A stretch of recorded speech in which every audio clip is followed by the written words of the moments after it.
Hello everyone, welcome to Studygram channel. तो हम देख रहे थे कि यूपी टीजीटी में हिंदी में पूछे गए कुछ संस्कृत के प्रश्नों को देख रहे थे।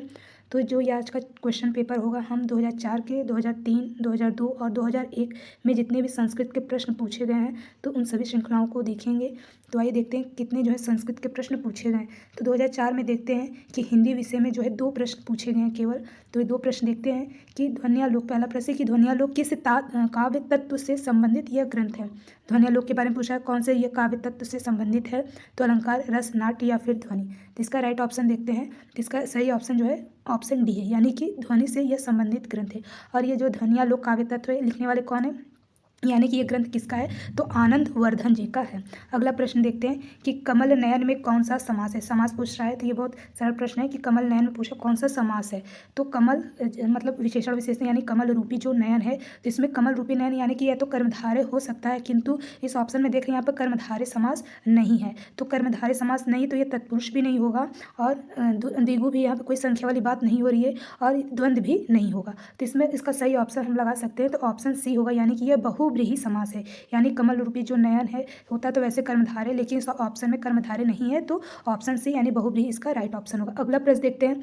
2003 में प्रश्न पूछे गए हैं कि कला परिच्छेद के लेखक का नाम पूछा है, कौन है कला परिच्छेद के लेखक का नाम। तो इसका ऑप्शन सी वाला सही, यानी आचार्य दंडी है। अगला प्रश्न देखते हैं कि उत्तर रामचरित का प्रधान रस क्या है, यानी उत्तर रामचरित जो ग्रंथ है उसका मुख्य रस कौन सा है, करुण, श्रृंगार, वीर या फिर शांत रस। तो इसका सही ऑप्शन जो है वह करुण रस है। उत्तर रामचरितम का जो प्रधान रस क्या है, तो करुण रस है। अगला प्रश्न देखते हैं कि तीसरा प्रश्न है कि यदि ई ई उ और री के बाद कोई भिन्न स्वर आता है और उसका परिवर्तन किसमें होता है, य व र में, यानी ई का य में हो जाएगा, उ का किसमें होगा, व में, और री का र में। तो ई, य, उ, व और री का र में जब परिवर्तन होता है वो कौन सी संधि होगी, मतलब उसकी परिभाषा पूछा कौन सी संधि होगी, गुण स्वर संधि, यड़, वृद्धि स्वर संधि या फिर अयादि। तो इसका राइट ऑप्शन होगा बी वाला सही होगा, यानी कि यड़ स्वर संधि होगा। अगला प्रश्न देखते हैं कि धनंजय में कौन सा समास है, तत्पुरुष, कर्मधारय, बहुव्रीहि या फिर अव्ययी भाव समास। तो धनंजय यानी किसी तीसरे पद की बात हो रही है, तो तीसरा पद किसी अन्य पद की जब बात होती है तो बहुव्रीहि समास होता है। एक सेकंड, इसको थोड़ा बड़ा करते हैं। तो कौन सा प्रश्न देख रहे थे, धनंजय। धनंजय में समास पूछा कौन सा समास होगा, तो इसमें जो है तीसरा ऑप्शन सही होगा, यानी कि बहु, यानी किसी तीसरे पद की बात हो रही है। अगला प्रश्न देखते हैं कि प्रत्यक्ष में कौन सी संधि है। प्रत्यक्ष में पूछा कौन सी संधि है, गुण, अयादि, दीर्घ या फिर यड़ संधि। तो ई का जैसे बताया गया कि ई का यह होता है, उ का वह होता है, री का रा होता है, तो किसमें ऐसे होता है, तो यड़ स्वर संधि में होगा। इसका सही ऑप्शन ऑप्शन डी होगा। अगला प्रश्न देखते हैं कि नीलोत्पल में कौन सा समास है। नीलोत्पलम में कौन सा समास है, तो इसका सही ऑप्शन क्या होगा, तो ऑप्शन ए, यानी कि कर्मधारय समास, यानी जो नीले से उत्पन्न हो, यानी विशेषण विशेष की बात हो रही है, उसका योग बन रहा है, तो कौन सा समास होगा, कर्मधारय समास। और समास जो होते हैं मुख्य कितने होते हैं, 5 होते हैं। अव्ययी भाव समास, द्वंद्व समास, द्विगु समास, कर्मधारय समास, बहुव्रीहि समास। इस तरह से नीलोत्पल जो होगा वो कर्मधारय समास होगा। अगला प्रश्न देखते हैं। अगला प्रश्न अब हम 2001 में देखते हैं कि कितने प्रश्न पूछेंगे। 2001 के प्रश्न देखते हैं। तो पहला प्रश्न पूछा है कि बाणभट्ट की आत्मकथा है, यानी जो ये बाणभट्ट की आत्मकथा है वह क्या है, कहानी, उपन्यास या आत्मकथा या कुछ भी नहीं है। तो इसका राइट ऑप्शन देखते हैं कि बाणभट्ट आत्मकथा कैसी है, तो यह एक उपन्यास है। अगला प्रश्न देखते हैं कि जगदीश शब्द का सही संधि विच्छेद पूछा क्या होगा, तो जगत जमा ईस होगा। कौन सा ऑप्शन इसमें सही होगा, तो बी वाला ऑप्शन इसमें सही होगा, यानी जगत जमा ईस व्यंजन संधि होगा।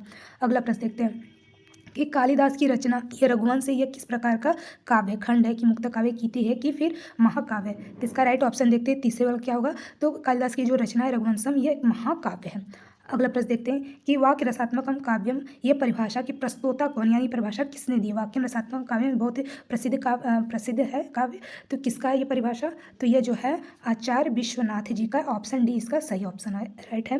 अगला प्रश्न देखते हैं संस्कृत के किस कवि को एको रस करुणा एवं कहकर करुण रस को रसराज घोषित कर दिया गया। तो इसका राइट ऑप्शन 5वें का बी होगा। क्या होगा, बी, भवभूति। जो भवभूति ने उत्तरामचरितम लिखा तो करुण रस में ही लिखा, यानी तो इसीलिए इनको जो क्या कहा गया कि एको रस करुणा, तो इनको यह कहकर करुण रस का इनको रसराज नाम से संबोधित किया गया, इसलिए ऑप्शन बी इसका सही होगा। अगला प्रश्न देखते हैं कि पितृ शब्द का जो प्रथमा बहुवचन रूप पूछा, पितृ मतलब पिता शब्द का पूछ रहा है शब्द रूप की प्रथमा बहुवचन रूप क्या होगा, तो इसका 6 वाला जो सही ऑप्शन है वह पितरा होगा। बहुवचन पूछा है, प्रथमा विभक्ति का बहुवचन क्या हो जाएगा, ऑप्शन सी पितरा।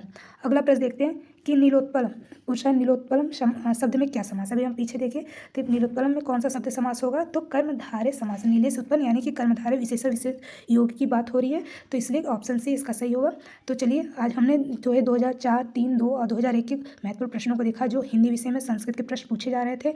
और भी इस तरह के जैसे अभी टीजीटी का हमने देखा, आगे देखेंगे तो पीजीटी और जीएससी के जो है कुछ प्रश्नों को भी हम देखेंगे कि हिंदी विषय में किस तरह से जो है संस्कृत के प्रश्न पूछे जा रहे हैं, ताकि आने वाले एग्जाम में हम जो है अपने आप को तैयार कर सकें। तो चलिए अभी के लिए इतना ही, और भी कुछ ऐसे वीडियो को हम देखेंगे नेक्स्ट वीडियो में। तब तक के लिए जय हिंद।